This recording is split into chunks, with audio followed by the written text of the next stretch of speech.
Chapter 5. The Healing of Naaman.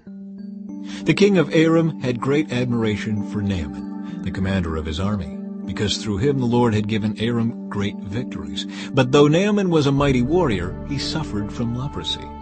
At this time Aramean raiders had invaded the land of Israel, and among their captives was a young girl who had been given to Naaman's wife as a maid.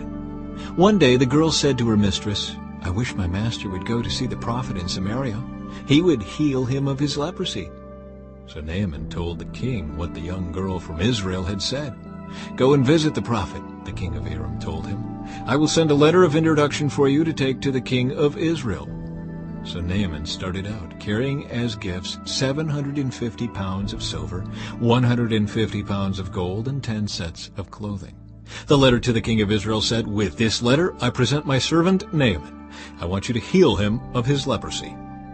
When the king of Israel read the letter, he tore his clothes in dismay and said, "This man sends me a leper to heal? Am I God that I can give life and take it away?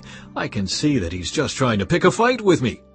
But when Elisha, the man of God, heard that the king of Israel had torn his clothes in dismay, he sent this message to him, "Why are you so upset?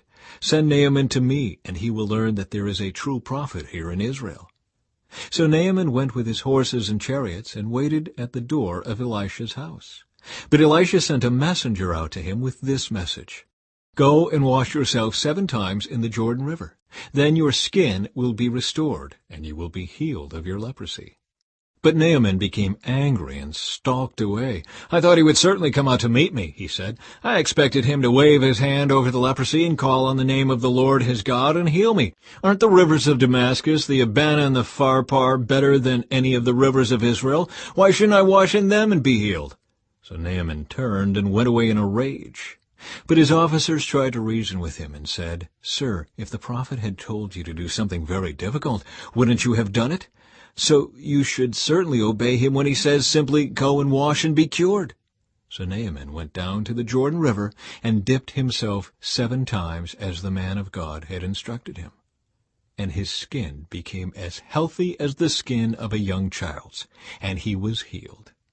Then Naaman and his entire party went back to find the man of God. They stood before him, and Naaman said, "Now I know that there is no God in all the world except in Israel. So please accept a gift from your servant."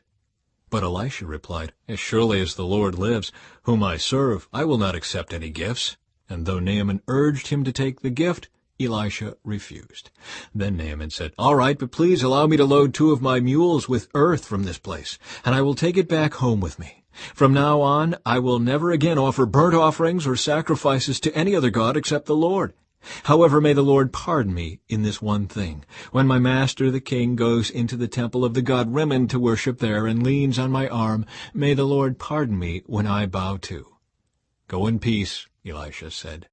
So Naaman started home again. The greed of Gehazi. But Gehazi, the servant of Elisha, the man of God, said to himself, "My master should not have let this Aramean get away without accepting any of his gifts. As surely as the Lord lives, I will chase after him and get something from him." So Gehazi set off after Naaman. When Naaman saw Gehazi running after him, he climbed down from his chariot and went to meet him. "Is everything all right?" Naaman asked. "Yes," Gehazi said, "but my master has sent me to tell you that 2 young prophets from the hill country of Ephraim have just arrived. He would like 75 pounds of silver and 2 sets of clothing to give to them." "By all means, take twice as much silver," Naaman insisted. He gave him 2 sets of clothing, tied up the money in 2 bags, and sent 2 of his servants to carry the gifts for Gehazi. But when they arrived at the citadel, Gehazi took the gifts from the servants and sent the men back. Then he went and hid the gifts inside the house. When he went in to his master, Elisha asked him, "Where have you been, Gehazi?" "I haven't been anywhere," he replied. But Elisha asked him, "Don't you realize that I was there in spirit when Naaman stepped down from his chariot to meet you? Is this the time to receive money and clothing, olive groves and vineyards, sheep and cattle, and male and female servants?